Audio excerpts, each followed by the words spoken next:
শুকরিয়া জ্ঞাপন করছি সে মহান সত্তার, যে মহান সত্তা আমাদেরকে আজকের এই পবিত্র মাসে, পবিত্র দিনে, পৃথিবীর পবিত্রতম স্থানে আমাদেরকে আসার বসার সুযোগ করে দিয়েছেন। তার প্রশংসা করার, তার রাসূলের শানে দুরূদ এবং সালাম পেশ করার সুযোগ করে দিয়েছেন। এই জন্য তার কালিমাতে শুকর আদায় করছি, বলি আলহামদুলিল্লাহ। আরবিতে 12টি মাস। এই মাসগুলো শুরু হয়েছিল আল্লাহর হাবিব সাল্লাল্লাহু আলাইহি সাল্লামের হিজরতের সময় থেকে। এই যে 12টি মাস, এই 12টি মাসের মধ্যে অত্যন্ত গুরুত্বপূর্ণ কিছু মাস আছে, যেমন রমাদান মাস সব থেকে গুরুত্বপূর্ণ মাস। এরপরে আবার আছে জিলহজ মাস।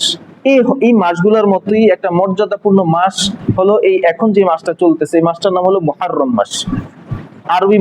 আরবি বছরের প্রথম মাস হলো মুহররম মাস। যেমন ইংরেজি বছরের প্রথম মাস হলো জানুয়ারি, বাংলা মাসের প্রথম মাস হলো বৈশাখ, আরবি বছরেরও প্রথম মাস হলো মুহররম মাস। আশারুন শব্দের অর্থ 10, আশারুন থেকেই আশুরা শব্দের উৎপত্তি, দশম দিবস। এই দিনটা আমরা, এই যে আশুরার দিনটা রোজা পালন করি, এটা আমাদের কাছে বিশেষভাবে পরিচিত।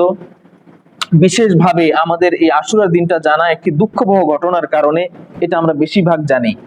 এবং এই দিন আসলে আমাদের মুসলমান এবং ইসলামের ইতিহাসে আমাদের হৃদয়ে রক্তক্ষরণ শুরু হয়। এই দিনে যেই ভয়াবহ নির্মম, পৃথিবীর ইতিহাসে জঘন্যতম ঘটনা ঘটেছিল, এরকম ঘটনা পৃথিবীর ইতিহাসে অতীতে আর কখনো ঘটছে কিনা আমার জানা নেই।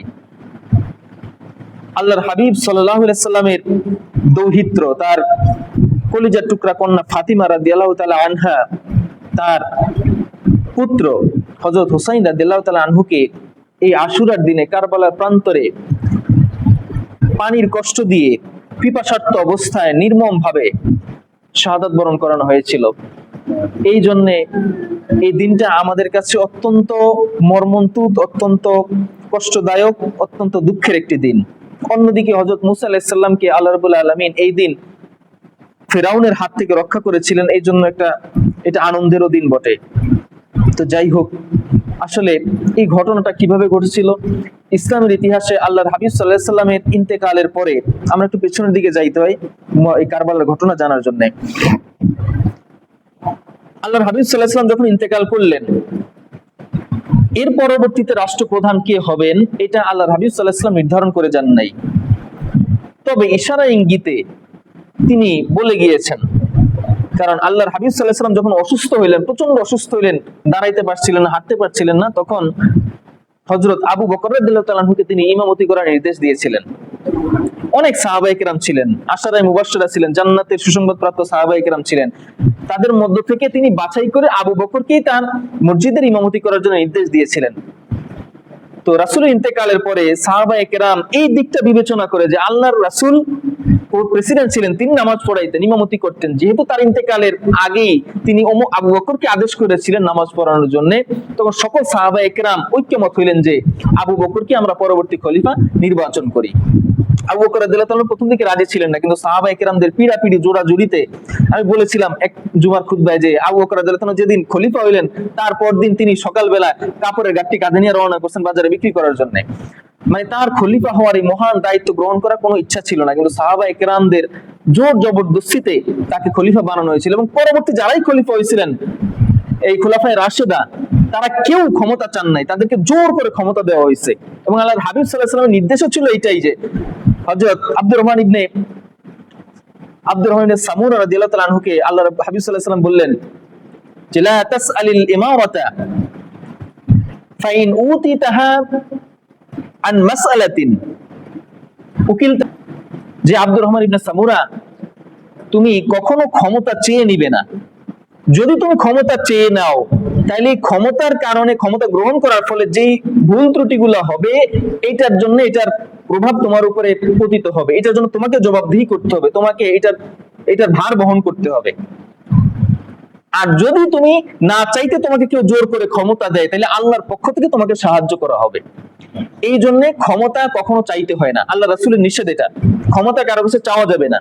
আল্লাহর পক্ষ থেকে ক্ষমতা আসবে। কিভাবে আসবে? আল্লাহ বলেছেন যে কিছু আমল করলে, নেক আমল করলে তাদেরকে আল্লাহ ক্ষমতা দিবেন। সেটা হলো কি, ওয়াদাল্লাহুল্লাযীনা আমানু মিনকুম ওয়া আমিলুস সলিহাত লা ইস্তাখলিফান্নাহুম ফিল আরদি কামা ইস্তাখলাফাল্লাযীনা মিন ক্বাবলিহিম। আল্লাহ বলেছেন যে আল্লাহ তোমাদের সাথে ওয়াদা করছেন যে তোমাদের মধ্য থেকে যারা ঈমান আনবে এবং নেক আমল করবে, আমলে সলেহ করবে, আল্লাহ রাব্বুল আলামিন অবশ্যই তাদেরকে পৃথিবীর নেতৃত্ব, কর্তৃত্ব, খেলাফতি দান করবেন, যেভাবে তাদের পূর্ববর্তীদেরকেও ক্ষমতা দান করেছিলেন। ক্ষমতাটা আসলে চেয়ে নেওয়ার জিনিস না, ক্ষমতাটা হলো আল্লাহর পক্ষ থেকে একটা রহমত, একটা গিফট, একটা উপহার, একটা দায়িত্ব। এটা চেয়ে নেওয়ার জিনিসটা আল্লাহ রাসূল সাল্লাল্লাহু আলাইহি ওয়াসাল্লাম এটা চাইতে নিষেধ করেছিলেন। তো যাই হোক, আবু বকর রাদিয়াল্লাহু তাআলা খলিফা হওয়ার পরে তিনি খেলাফতি কার্যক্রম চালাচ্ছিলেন। এক পর্যায়ে তার ইন্তেকালের পরে তিনি মাত্র 2 বছর 632 খ্রিস্টাব্দ থেকে 634 খ্রিস্টাব্দ পর্যন্ত তিনি রাষ্ট্র পরিচালনা করলেন। এর পরবর্তীতে তার ইন্তেকালের পরে তিনি ওসিয়ত করে গিয়েছিলেন সাহাবায়ে কেরাম যারা ছিল তাদের সাথে পরামর্শ করে, মানে উচ্চ শিক্ষিত সাহাবা যারা জ্ঞানী গুণী ছিলেন, মর্যাদাবান ছিলেন, আল্লাহ রাসূলের বেশি সংস্পর্শ পেয়েছেন, এরকম সাহাবায়ে কেরামদের সাথে পরামর্শ করেই তিনি সিদ্ধান্ত দিয়ে গিয়েছিলেন যে আমার পরবর্তীতে ওমর খলিফা হবেন। এবং তিনি যখন অসুস্থ ছিলেন প্রায় 15 দিন যাবত, তখন হযরত ওমর রাদিয়াল্লাহু তাআলা ইমামতি করেছিলেন। তো দেখা যায় আল্লাহর হাবিব সাল্লাল্লাহু আলাইহি ওয়াসাল্লাম নির্দিষ্ট করে যান না, কিন্তু ইঙ্গিত দিয়ে গিয়েছিলেন। আর ওমর রাদিয়াল্লাহু তাআলা আনহু, আবু বকর রাদিয়াল্লাহু তাআলা আনহু ইন্তেকালের আগে তিনি ওসিয়ত করে গিয়েছিলেন যে তার পরবর্তীতে ওমর রাদিয়াল্লাহু তাআলা আনহু খেলাফতি পাবেন। এবং সমস্ত সাহাবায়ে কেরাম তার এটার বিরুদ্ধাচরণ করেন নাই, কারণ হযরত ওমরের পরে আল্লাহর হাবিবের সবথেকে প্রিয় ছিলেন হযরত আবু বকরের পরে ছিলেন ওমর রাদিয়াল্লাহু তাআলা আনহু। আল্লাহর হাবিব সাল্লাল্লাহু আলাইহি ওয়াসাল্লাম বলেছেন, লাউ কানা মিন বাদি নাবিয়্যান লাকানা ওমরা, যে আমার পরে যদি কেউ নবী হয় তাহলে সেটা ওমর হইতো। যেহেতু আমার পরে নবী নাই, কোন নবী আসবে না, কিন্তু আমার পরে যদি কোনো নবী হতো সেটা হতো ওমর রাদিয়াল্লাহু তাআলা আনহু। এই বিভিন্ন দিক বিবেচনা এবং সাহাবায়ে কেরামদের সমর্থনে হযরত ওমর রাদিয়াল্লাহু তাআলা খলিফা নির্বাচিত হলেন। এক পর্যায়ে হযরত ওমর রাদিয়াল্লাহু তাআলা প্রায় 10 বছর যাবত 644 খ্রিস্টাব্দ পর্যন্ত রাষ্ট্র পরিচালনা করেন। এবং এই সময়ে ইসলামী রাষ্ট্রটা বিশাল বিস্তৃতি লাভ করে এবং আশেপাশে বিভিন্ন শক্তিশালী কাফির রাজ্য যেগুলো ছিল এগুলো সব মুসলমানদের অধীনে চলে আসে। আর এই ওমর রাদিয়াল্লাহু তাআলার সময় এই যে আমরা এখন জেলের ব্যবস্থা, ডাকের ব্যবস্থা, ট্যাক্সের ব্যবস্থা, এগুলো সমস্ত কিছু, বাইতুল মাল, এগুলো সমস্ত কিছু হযরত ওমর রাদিয়াল্লাহু তাআলা তৈরি করা। এই গোয়েন্দা সংস্থা, আমরা বলেছিলাম যে পৃথিবীর বর্তমান শক্তিশালী গোয়েন্দা সংস্থা হলো ইসরায়েলের মোসাদ। তো এই গোয়েন্দা সংস্থা, এই গোয়েন্দা ব্যবস্থাটা চালু করেছিলেন হযরত ওমর রাদিয়াল্লাহু তাআলা। এবং এই বিভিন্ন পরিবর্তন সংস্কারের ফলে মুসলিম রাজ্যটা চরম শক্তিশালী হয়েছিল এবং সারা পৃথিবীতে প্রায় অর্ধেক পৃথিবী হযরত ওমর রাদিয়াল্লাহু তাআলার অধীনে চলে আসছিল। সমগ্র পৃথিবী তখন ওমর রাদিয়াল্লাহু তাআলার ভয়ে কাঁপতো। তো যাই হোক, ওমর রাদিয়াল্লাহু তাআলা প্রায় 10 বছর যাবত শাসনভার পরিচালনা করলেন। এরপরে ওমর রাদিয়াল্লাহু তাআলা যখন শাহাদাত বরণ করলেন, আবু লুলু ফিরোজ নামে এক পথভ্রষ্ট, কেউ বলেছিলেন সে মুশরিক ছিল, অগ্নি উপাসনা করত, এই লোকটার হাতে একদিন ফজরে হযরত ওমর রাদিয়াল্লাহু তাআলা নামাজরত অবস্থায় সে পেছন থেকে ব্যক্তিগত শত্রুতা, ব্যক্তিগত ক্রোধের থেকে এসে ওমর রাদিয়াল্লাহু তাআলা পেছন থেকে তার বুকের মধ্যে ছুরি ঢুকিয়ে দেয়। ওমর রাদিয়াল্লাহু তাআলা শাহাদাত বরণ করেন। এই অবস্থায় ওমর রাদিয়াল্লাহু তাআলা মৃত্যুর আগ পর্যন্ত একটু সময় পেয়েছিলেন। এই সময়টায় তিনি আবার একটা নতুন সিস্টেম করে গিয়েছিলেন। তিনি 6 জনের একটা মজলিসে সূরা নামে একটা পরিষদ তৈরি করে গিয়েছিলেন, যে এই 6 জনের মধ্য থেকে একজন খলিফা নির্বাচিত হবেন। এখন কে খলিফা নির্বাচিত হবেন এটা এই 6 জনের মধ্য থেকে, এবং বাহিরের মানুষের যারা ভোট দেওয়ার যোগ্যতা আছে এরা ভোট দিয়ে তাকে নির্বাচিত করবেন। এই 6 জনের মধ্যে হযরত আবু বকর রাদিয়াল্লাহু তাআলা চলে গেলেন, তিনি আশারায়ে মুবাশশারা ছিলেন, জান্নাতের সুসংবাদ প্রাপ্ত। ওমর রাদিয়াল্লাহু তাআলা চলে যাচ্ছেন, আর বাকি রইলেন 8 জন। এই 8 জনের মধ্য থেকে 6 জনকে হযরত ওমর রাদিয়াল্লাহু তাআলা এই তার পরবর্তী খেলাফতের জন্য নির্ধারণ করেছিলেন। এদের মধ্যে ছিল হযরত ওসমান, হযরত আলী, হযরত সাদ ইবনে আবি ওয়াক্কাস, তালহা, জুবাইর এবং হযরত আব্দুর রহমান রাদিয়াল্লাহু তাআলা। এই 6 জন। আরেকজন ছিলেন হযরত সাঈদ রাদিয়াল্লাহু তাআলা আনহু। তিনি তার কথাটা ওমর রাদিয়াল্লাহু তাআলা বলেন নাই, কারণ হলো তিনি ছিলেন ওমর রাদিয়াল্লাহু তাআলা খুব কাছের আত্মীয়। এই জন্য তিনি চিন্তা করলেন, আমি যদি আমার আত্মীয়র নামটা এখানে দিয়ে যাই তাহলে সকলে আমার পরে আমার আত্মীয়কে বেশি প্রাধান্য দিবে, যার ফলে যে প্রকৃত যোগ্য মানুষ তিনি বঞ্চিত হইতে পারেন। এই জন্য তিনি তার আত্মীয় বলে তাকে এই লিস্ট থেকে বাদ রাখছেন। বাকি 6 জন যারা জান্নাতের সুসংবাদ পেয়েছেন এরকম 6 জনের নাম দিয়েছেন, যে এই 6 জনের মধ্য থেকে যে কোনো একজনকে তোমরা পরবর্তী খলিফা নির্বাচিত করবে। এই 6 জনের মধ্য থেকে তালহা, জুবাইর এবং আরো একজন সাদ ইবনে আবি ওয়াক্কাস রাদিয়াল্লাহু তাআলা আনহু, এই তিনজন তাদের পদকে সরাই নিছেন যে আমরা খলিফা হইতে রাজি না। তারা প্রথম থেকেই নিজেদেরকে প্রত্যাহার করে নিছেন যে আমরা খলিফা হব না। পরবর্তীতে বাকি যে তিনজন রইল, ওসমান, আলী এবং আব্দুর রহমান রাদিয়াল্লাহু তাআলা আনহু, এই তিনজন বাকি রইলেন। এই তিনজনের মধ্য থেকে একজন খলিফা হবেন। তখন আব্দুর রহমান রাদিয়াল্লাহু তাআলা আনহু বললেন ওসমান এবং আলীকে উদ্দেশ্য করে যে আপনাদের মধ্য থেকে কেউ কি এই পদ চান না বা এই পদ ছেড়ে দিতে রাজি আছেন কিনা? তখন ওসমান এবং আলী রাদিয়াল্লাহু তাআলা আনহু নীরব রইলেন, চুপচাপ থাকলেন, কোনো উত্তর করলেন না। তখন আব্দুর রহমান রাদিয়াল্লাহু তাআলা আনহু বলছেন আপনারা যদি আমাকে দায়িত্ব দেন, আমি এই পদের জন্য উপযুক্ত না, আমি এই পদ চাই না, আমি আপনাদের দুইজনের মধ্য থেকে যে কোনো একজনকে খলিফা হিসেবে ভোট দেব যদি আপনারা সকলে রাজি থাকেন। তখন ওই মজলিসের সকলেই মিলে তাকে অনুমতি দিলেন যে আপনি এদের মধ্য থেকে একজনকে খলিফা নির্বাচিত করেন। তো আব্দুর রহমান রাদিয়াল্লাহু তাআলা আনহু তিনি অনেক চিন্তা ভাবনা করলেন, এটা একটা বড় দায়িত্ব, কারণ তিনি চেয়ে দায়িত্বটা নিছেন নির্বাচন করার। এখন পরবর্তীতে তিনি যদি ভালো খলিফা নির্বাচিত করতে না পারেন তাহলে আল্লাহর কাছে কি জবাব দিবেন এবং কে আসলে এদের মধ্যে যোগ্য, এটা যদি তিনি সঠিকভাবে বুঝতে না পারেন তখন এটার জন্য তিনি লজ্জিত হবেন। এই বিভিন্ন চিন্তা ভাবনা করে তিনি 3 দিন 3 রাত পর্যন্ত সারা এলাকায়, সারা আরব দেশে, সারা আরব জাহানে যতটুকু জায়গা আছে সমস্ত জায়গায় সমস্ত সাহাবাদের সাথে পরামর্শ করছেন কে কাকে সাপোর্ট করে, কে কাকে, ওসমান এবং আলী এই দুজনের মধ্যে থেকে কে খলিফা, কাকে খলিফা বানাইতে সকলে চায়। এই নিয়ে তিনি 3 দিন 3 রাত পর্যন্ত কোনো ঘুম নিদ্রা নাই। তাফসীর ইবনে কাসিরে আসছে আল বিদায়া ওয়া নিহায়া কিতাবে যে 3 দিন 3 রাত পর্যন্ত তার কোনো ঘুম নিদ্রা ছিল না। একটানা সকলের ভোট নিলেন, সকলের মতামত নিলেন যে কে আসলে কার পক্ষে। তো এক পর্যায়ে তিনি দেখলেন যে অধিকাংশ ভোট, অধিকাংশ সমর্থন আসতেছে হযরত ওসমান রাদিয়াল্লাহু তাআলা আনহুর পক্ষে। তো চতুর্থ দিনে তিনি হযরত ওসমান রাদিয়াল্লাহু তাআলা আনহুকে গিয়ে মসজিদে বসে সকলের সামনে তাকে খলিফা হিসেবে ঘোষণা করলেন। তো এইভাবে এই 6 জনের মজলিস শুরা থেকে হযরত ওসমান খলিফা নির্বাচিত হলেন এবং হযরত ওসমান রাদিয়াল্লাহু তাআলা আনহু যখন খলিফা নির্বাচিত হলেন, এই সময়টায় এসে আরব জাহানে মুসলমানদের মধ্যে বিভিন্ন বিভেদ, ইখতিলাফ, মতানৈক্য এবং খন্ড বিখণ্ড শুরু হয়। এর আগ পর্যন্ত সকলেই আবু বকর, ওমর রাদিয়াল্লাহু তাআলা আনহুর শাসনের উপরে সকলেই ইস্তেকামত ছিল, সকলেই এটার উপরে অটল অবিচল ছিল, তারা যে আদেশ করতেন সেটাই মেনে নিত। কিন্তু হযরত ওসমান রাদিয়াল্লাহু তাআলা আনহুর সময় এসে তিনি প্রায় 12 বছর যাবত শাসন করেছিলেন। তো তার সময়ে এসে দেখা যায় সাহাবায়ে কিরামদের অনেকেই দুনিয়া থেকে চলে গেছেন, নতুন একটা প্রজন্ম দুনিয়াতে আসছে, এদের অধিকাংশ সাহাবী নয়, যারা অধিকাংশ আল্লাহ রাসূলকে দেখেন নাই। এই জেনারেশনটা এসে, এই প্রজন্মটা এসে ওসমান রাদিয়াল্লাহু তাআলা আনহুর সময় এসে বিভিন্ন নতুন চিন্তা ভাবনা এবং ইসলামকে সংস্কার এবং পরিবর্তন করা এবং নিজেদের মন গড়া কথাবার্তা দ্বারা ইসলামকে প্রতিষ্ঠিত করার জন্য তারা চাইলো। এই নতুন জেনারেশনটা দেখেন, আমাদের সময়ও আমাদের মুরব্বী যারা আছেন এদের কথা নতুন জেনারেশনে যারা আছে যুবক, এরা শুনতে চায় না, এরা গুরুত্বই দেয় না, মনে করে এরা কিছুই বোঝে না, এরা বুড়ো হয়ে গেছে, এদের আকল বুদ্ধি নাই, এরা কিছুই জানে না, কিছুই বোঝে না। প্রত্যেক সময় এই কাজটা হয়ে আসছে। আমাদের জেনারেশনে যেরকম, আমাদের আগের জেনারেশন এরকম হয়েছে যে মুরব্বী যারা ছিল এদের কথা অধিকাংশ শুনতে চাইতো না। ঠিক একইভাবে আমাদের জেনারেশনে মুরব্বী যারা আছেন এদের কথাগুলা আমাদের নতুন জেনারেশন শুনতে চায় না। ঠিক সেই ওসমান রাদিয়াল্লাহু তাআলা আনহুর সময় নতুন একটা জেনারেশন আসছিল, যুবক, যাদের রক্ত ছিল গরম, এরা নিজেদের মন গড়া ভাবে ইসলামকে ব্যাখ্যা করার চেষ্টা করা শুরু করলো এবং এরা হযরত ওসমান রাদিয়াল্লাহু তাআলা আনহুর বিভিন্ন কথাবার্তা, সিদ্ধান্ত, কাজকর্মের সমালোচনা শুরু করছে। এক পর্যায়ে এদেরকে বলা হয় খারেজি।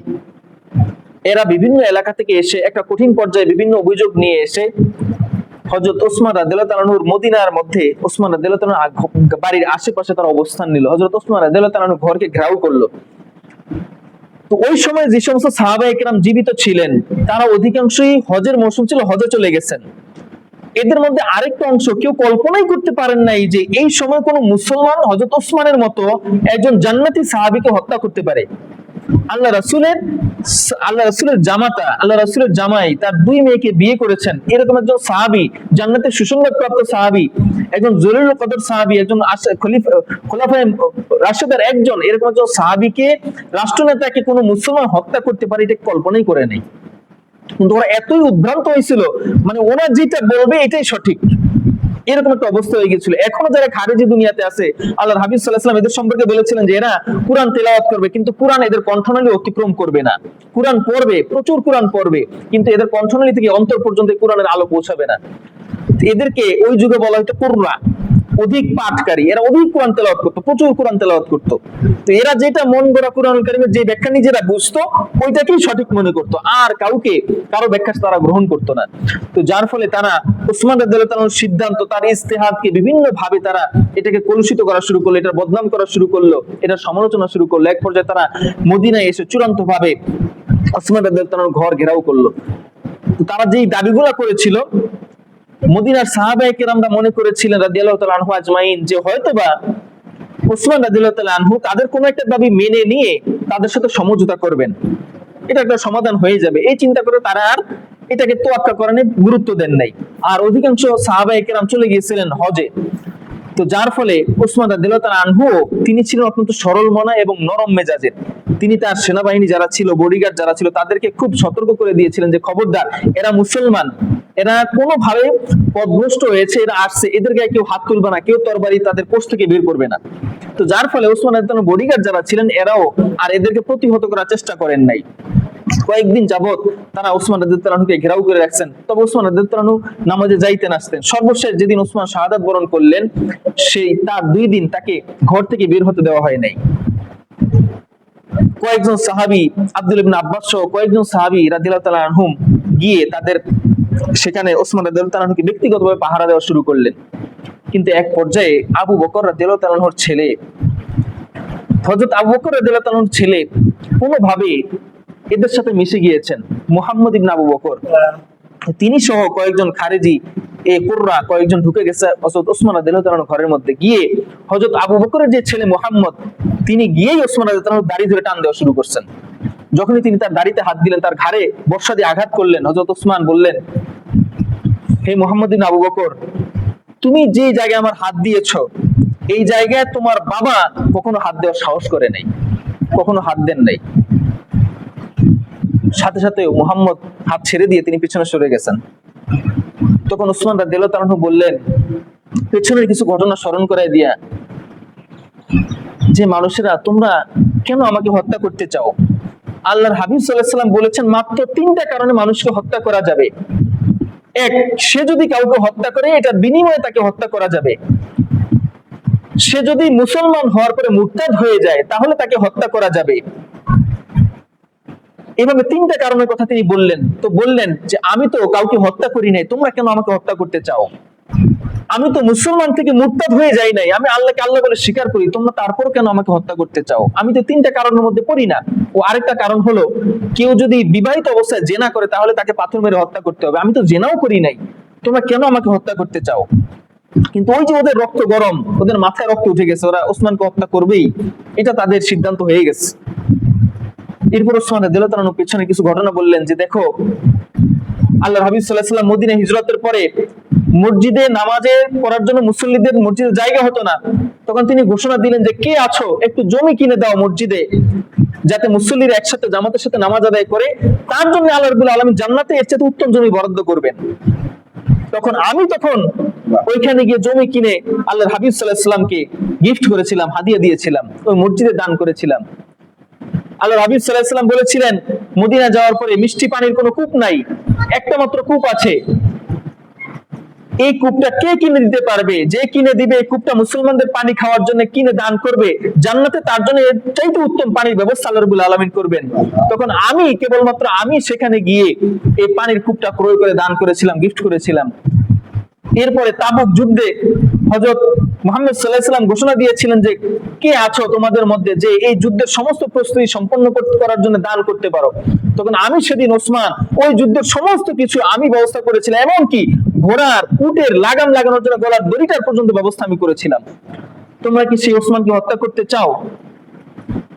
কিন্তু বিদ্রোহীদের মনে যে আগুন জ্বলতেছে, তারা হত্যা করবে সিদ্ধান্ত নিয়ে নিছে, ওইটা থেকে তারা বিরত হইল না।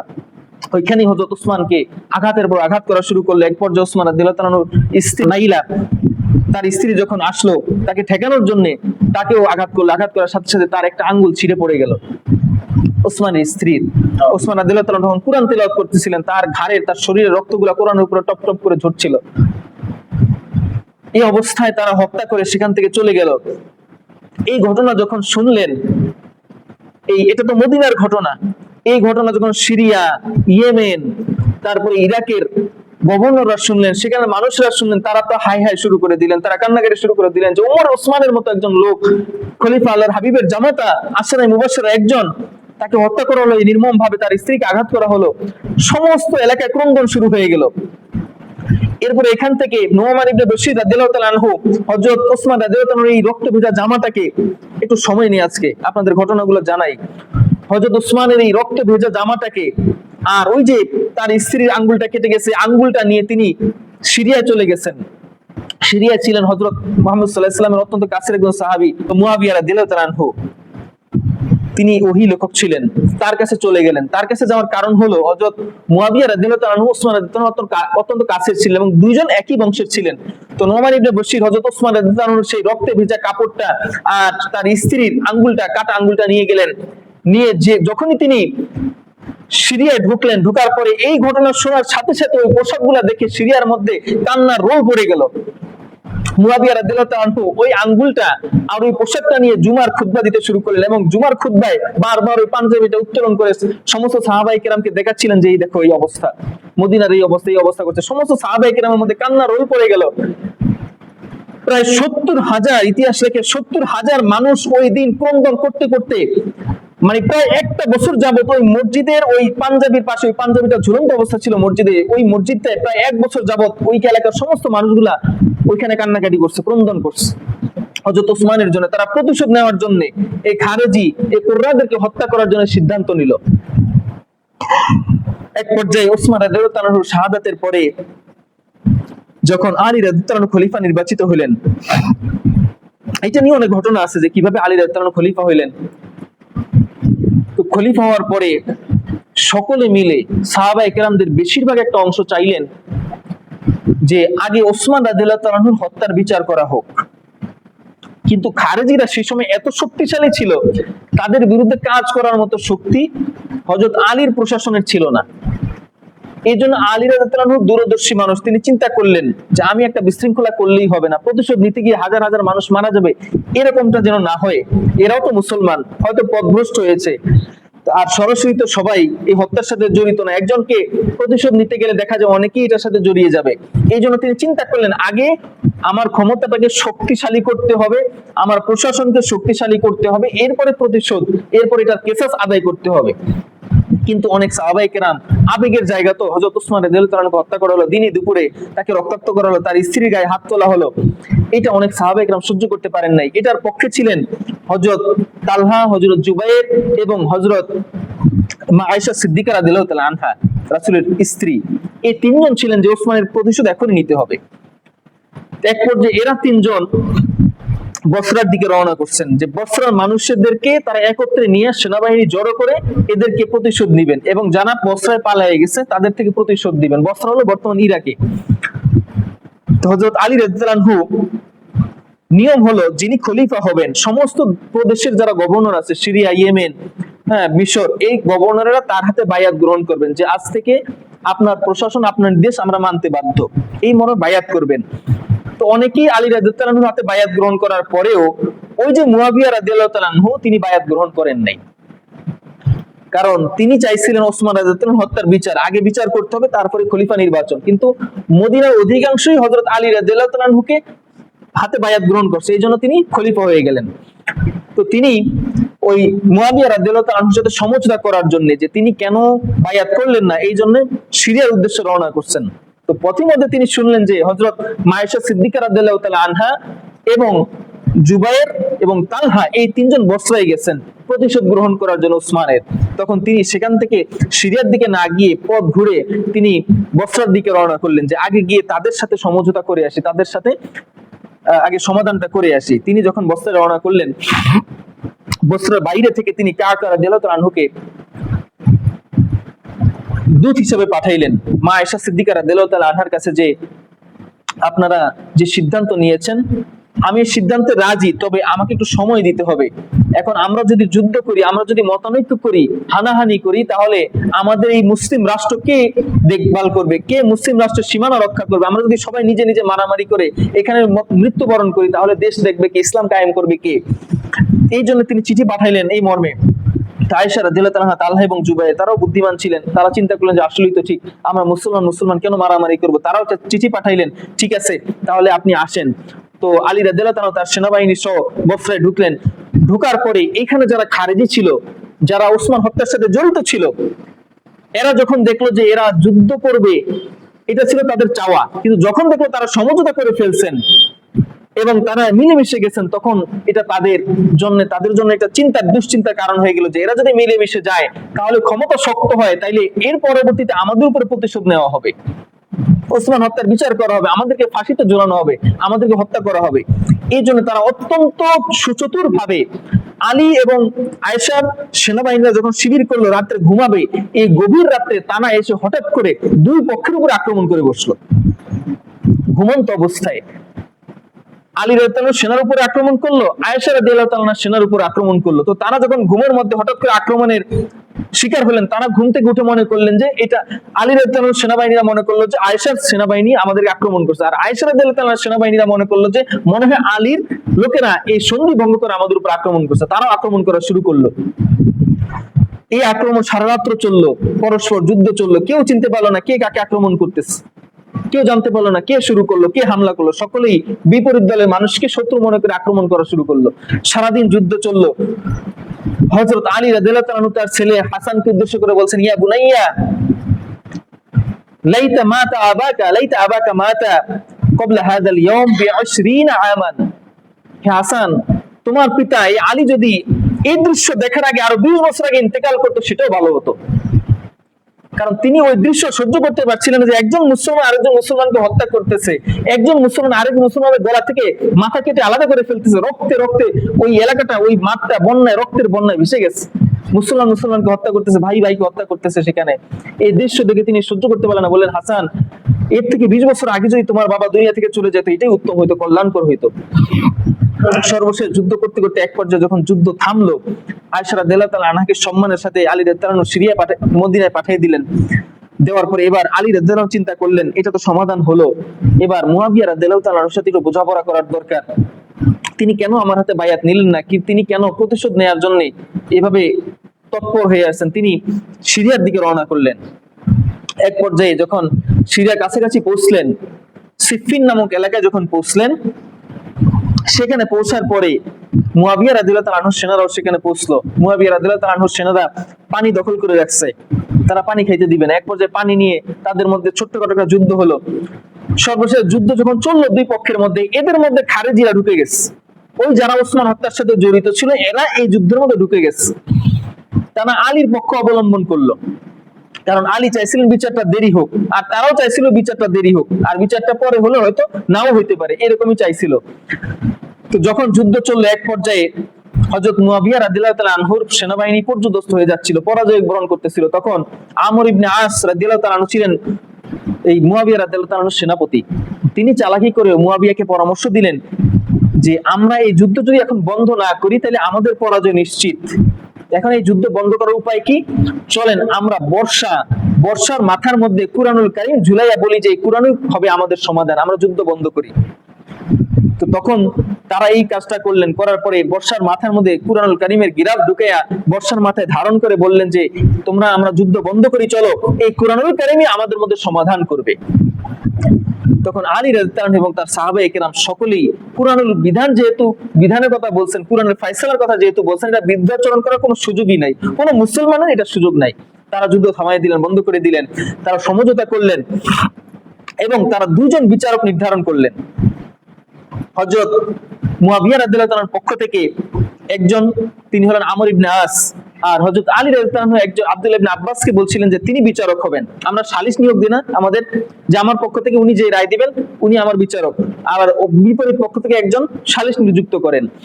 তো আমর ইবনে আস ছিলেন মুয়াবিয়া রাদিয়াল্লাহু তাআলার সালিস, আর আলী রাদিয়াল্লাহু তাআলার সালিস ছিলেন আব্দুল্লাহ ইবনে আব্বাস। তো আব্দুল্লাহ ইবনে আব্বাস কে অনেকে মানতে চাইলো না। ওই যে খারেজি সম্প্রদায় যারা ছিল আলীর সাথে, এরা আবু মুসা আশআরী রাদিয়াল্লাহু তাআলা আনহুর কথা বলল যে তিনি প্রবীণ লোক, তিনি বুদ্ধিমান লোক, তিনি আলীর পক্ষ থেকে সালিস হিসেবে নিযুক্ত হন। তো যাই হোক, এক পর্যায়ে তারা এই দুজন সালিস নিযুক্ত হলেন যে আগামী রমজান মাসে আমরা বসবো, বসে চিন্তা ভাবনা করে কে পরবর্তীতে খলিফা হবে, কার অধীনে সকলে বাইয়াত গ্রহণ করবেন, এটা আমরা নির্ধারণ করব। তো পরবর্তীতে দেখা যায় রমজান মাস আসলো, আসার পরে এর মধ্যে হলো কি, ওই যে খারেজি যারা ছিল এরা এই সালিস বিচার মানবে না। তারা বলল মুয়াবিয়া রাদিয়াল্লাহু তাআলার বিরুদ্ধে যুদ্ধ করতে হবে, কারণ যেহেতু তিনি বায়াত করেন নাই, তিনি বিদ্রোহ করছেন, তার বিরুদ্ধে যুদ্ধ করা ফরজ, এটা আল্লাহর বিধান, সুতরাং আল্লাহর বিধান মানতে হবে। কিন্তু আলী রাদিয়াল্লাহু তাআলা তাদের কথা মানলেন না, তারা আলাদা হয়ে গেল। এখান থেকে মূলত খারিজদের উৎপত্তি। খারিজন শব্দের অর্থ হলো বের হয়ে যাওয়া। আমরা মামলা খারিজ বলি না, খারিজ মানে কি, এটাকে বের করে দিস, মামলা শেষ।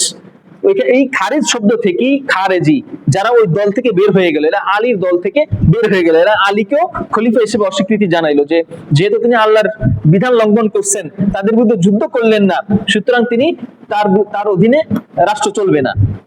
আসলে আলী রাদিয়াল্লাহু তাআলা চাইছিলেন যে মুসলমানের এতগুলা মুসলমান হত্যা হইতেছে, এটা আমরা যেন বন্ধ করি, ভেদাভেদ যেন না হয়, এই জন্য তিনি এটা চাইছিলেন। তো যাই হোক, সেই সমাধান হলো। রমজান মাস আসলো, আসার পরে আমর ইবনে আস রাদিয়াল্লাহু তাআলা আনহু এবং আবু মুসা আশআরী রাদিয়াল্লাহু তাআলা আনহু দুইজন পরামর্শ করলেন, এবং দুইজনে পরামর্শ করে সিদ্ধান্ত নিলেন গোপনে যে আমরা মুয়াবিয়া রাদিয়াল্লাহু তাআলা আনহুকে তার পদ থেকে বের করে দেব, আলী রাদিয়াল্লাহু তাআলা আনহুকে তার পদ থেকে সরিয়ে দেব। দেওয়ার পরে মানুষ যাকে চাইবে, সাহাবায়ে কেরাম, অধিকাংশ সাহাবায়ে কেরাম যাকে চাইবে, জনগণ যাকে চাইবে, বুদ্ধিমান আলেম জনগণ যাকে চাইবে, তিনি পরবর্তী খলিফা হবেন। তো ওনারা প্রকাশ্যে আসছেন জনক সম্মুখে ঘোষণা দেওয়ার জন্য। তখন আমর ইবনে আস, যিনি মুয়াবিয়া রাদিয়াল্লাহু তাআলা আনহুর সালিস ছিলেন, তিনি বললেন আবু মুসা আশআরীকে আপনি ঘোষণাটা দেন আগে। তখন আবু মুসা আশআরী বললেন যে জনসম্মুখে সকলকে যে আমরা সিদ্ধান্ত নিয়েছি এবং আমার পক্ষ থেকে আমি হযরত আলী রাদিয়াল্লাহু তাআলা আনহুকে তার পদ থেকে সরিয়ে দিচ্ছি, আমি এই সিদ্ধান্ত নিলাম, এবং জনগণ যাকে চাইবে তিনি পরবর্তী খলিফা হবেন। এবার হচ্ছে আমর ইবনে আসের ঘোষণার পালা। এবার তিনি আসছেন আবু মুসা আশআরীর জায়গায় আয়েশা, এবার তিনি ঘোষণা করলেন যে আবু মুসা আশআরী রাদিয়াল্লাহু তাআলা যেহেতু আলী রাদিয়াল্লাহু তাআলা আনহুকে সরিয়ে দিলেন, এই পদটা এখন খালি হয়ে গেল, আমি এই পদে মুয়াবিয়া রাদিয়াল্লাহু তাআলা আনহুকে নিয়োগ দিলাম। বুঝতে পারছেন চালাকি করছে কি? মূলত ভিতরে কথা ছিল যে দুইজনকে সরিয়ে দিবেন, দিয়া এরপরে যাকে পদটা খালি হইলে একজন মানুষেরা যাকে চাইবে তাকে ওই পদে নির্বাচিত করা হবে। কিন্তু আমর ইবনে আস রাদিয়াল্লাহু তাআলা আনহু আলী রাদিয়াল্লাহু তাআলা আনহুকে যখন সরিয়ে দিলেন আবু মুসা আশআরী রাদিয়াল্লাহু তাআলা আনহু, এটা তো ভালো পরামর্শ ছিল, ভালো উদ্দেশ্যে তারা করছিলেন। তো আমর ইবনে আস রাদিয়াল্লাহু তাআলা আনহু কোন একটা ইজতিহাদের কারণে তিনি মুয়াবিয়া রাদিয়াল্লাহু তাআলা আনহুকে ওই পদে নিয়োগ দিয়ে দিলেন, যার ফলে এটা অনেকেই মানলো, আবার অনেকেই মানলো না। তো আমর ইবনে আস চিন্তা করলেন যে আলী রাদিয়াল্লাহু তাআলা আনহুকে যদি সরিয়ে দিই আমরা, এই পদটা খালি হয়ে গেলে মুসলমানদের মধ্যে বিশৃঙ্খলা দেখা দিবে, তার চাইতে একটা কাজ করি, আলী রাদিয়াল্লাহু তাআলা আনহুকে যেহেতু অনেকে বিরোধিতা করে, আমরা মুয়াবিয়া রাদিয়াল্লাহু তাআলা আনহুকে এই জায়গাটা দিয়ে দিই। তো যাই হোক, এক পর্যায়ে ওইখানে তাকে বসানো হলো, এবং আলী রাদিয়াল্লাহু আনহু এই বিচারটা মানলেন না যে আমর রাদিয়াল্লাহু তাআলা আনহু এটা ষড়যন্ত্র করেছেন এবং তিনি এটা চালাকি করছেন, এই কাজটা তিনি মানলেন না। এক পর্যায়ে আলী রাদিয়াল্লাহু তাআলা এখানে খেলাফতি চালাচ্ছিলেন, ওদিকে মুয়াবিয়া রাদিয়াল্লাহু তাআলা আনহু সেখানে খেলাফতি চালাচ্ছিলেন। সর্বশেষ আলীর ইন্তেকালের পরে এই খারেজি সম্প্রদায় যারা এদেরকে দেখতে পারতো না, তারা হযরত আলী রাদিয়াল্লাহু তাআলা আনহুকে হত্যা করলো।